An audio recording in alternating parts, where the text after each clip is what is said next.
দোকানে রুহ আফজা না কিনিয়ে হোমমেড রুহ আফজা ঘরেই বানিয়ে নিন। তাহলে আমার রেসিপিটি দেখে আসেন। আসসালামু আলাইকুম।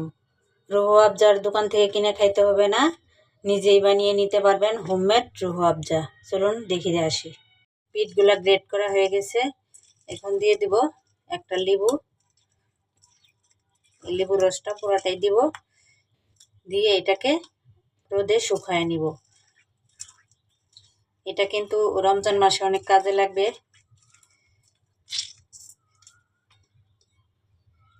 এই তো বিটগুলো আমার শুকিয়ে গেছে। এখন আমি এগুলা ব্লেন্ড করে নিব।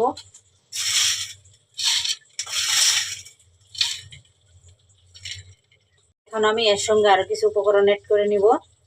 এখানে দিয়ে দিলাম গোলমরিচ আর চিনি। এটাকে আমি এখন ব্লেন্ড করে